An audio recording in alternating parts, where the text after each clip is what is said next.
La France termine bien sa préparation pour l'Euro avec une victoire sur la Bulgarie. Karim Benzema sort sur blessure. Neymar brille avec le Brésil. L'OM veut renforcer tous les postes sur le mercato. L'Atlético songe à un échange Saúl, Bernardo Silva ou encore l'offre de Chelsea pour Achraf Hakimi. C'est parti pour le journal Made in Foot du jour.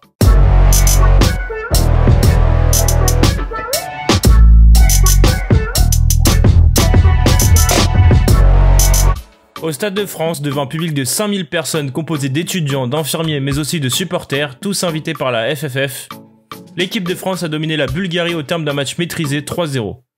Antoine Griezmann a marqué le premier but des Bleus à la demi-heure de jeu, suivi d'un doublé d'Olivier Giroud dans le dernier quart d'heure.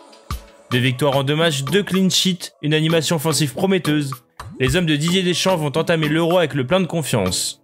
Petite statistique intéressante, la France n'a perdu aucun de ses 4 précédents ultimes matchs de préparation avant un tournoi majeur. 1-1 contre les USA en 2018, 3-0 contre l'Écosse en 2016, 8-0 contre la Jamaïque en 2014 et 4-0 contre l'Estonie en 2012. Pour rappel, le premier match de l'équipe de France à l'Euro aura lieu mardi prochain face à l'Allemagne. Mais la mauvaise nouvelle côté français est la sortie sur blessure de Karim Benzema. Touché au-dessus du genou, l'attaquant de 33 ans était contraint de quitter ses coéquipiers peu avant la pause, remplacé par Olivier Giroud à la 41e minute. Après la rencontre, Didier Deschamps, le sélectionneur de l'équipe de France, a tenu un discours rassurant concernant l'état de santé de l'attaquant des Bleus. Écoutez, il a pris un coup, une béquille sur le vaste interne du genou, plus, je sais pas comment on l'appelle, un peu sur le muscle au-dessus du genou. Donc tout est déconvenu, c'est un coup, c'est pas non plus... Il y a toujours pire dans la vie, hein. Si vous avez une cheville ou un genou, on se pose pas la question. Là, c'est un coup. J'ai un staff médical de haut niveau, donc on va faire ce qu'il faut.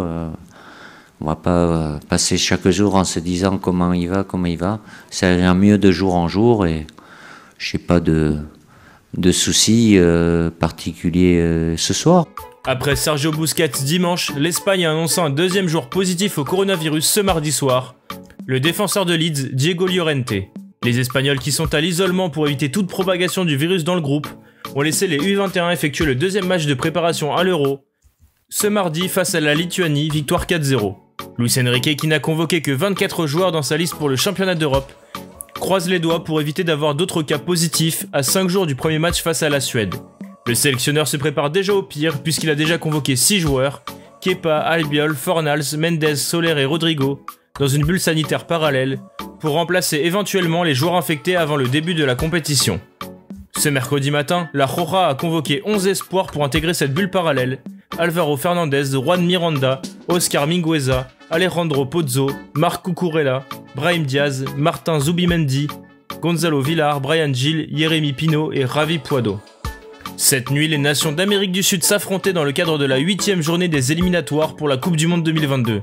Premier du groupe, le Brésil de Marquinhos a tenu son rang face au Paraguay 2-0, grâce à des buts 100% Ligue 1 de Neymar et de Lucas Paqueta.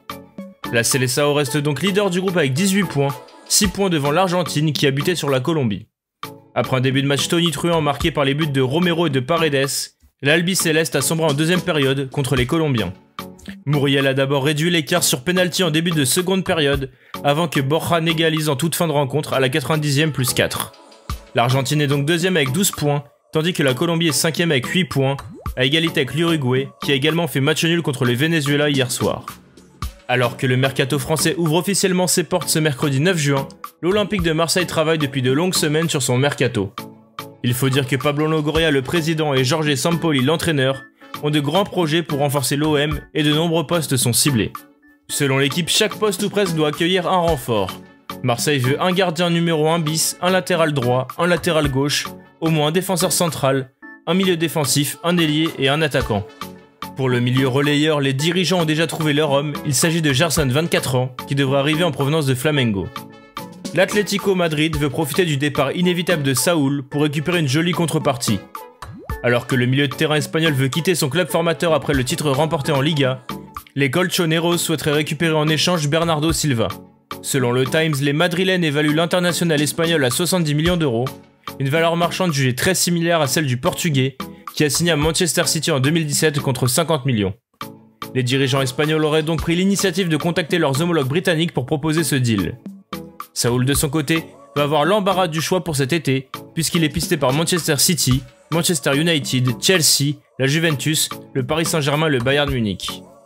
Alors que le PSG semblait en avance sur le dossier Achraf Hakimi, Chelsea pourrait vite doubler son concurrent direct. D'après les informations de Sky Sports Italia, les Londoniens auraient transmis une offre à hauteur de 60 millions d'euros à l'Inter Milan. Un montant équivalent à celui du PSG, qui semble ne pas satisfaire le club lombard. En effet, les Italiens réclament toujours 80 millions d'euros pour libérer leur latéral droit sous contrat jusqu'en juin 2025. Les Blues pourraient avoir plusieurs cartes à jouer en insérant des joueurs comme Emerson Palmieri ou Christensen dans la balance. Du côté de la Gazzetta ce mercredi, on explique que l'Inter attend une relance du PSG pour le Marocain. Merci à tous de nous avoir suivis, n'hésitez pas à liker, commenter, partager cette vidéo et à bientôt pour un nouveau JT.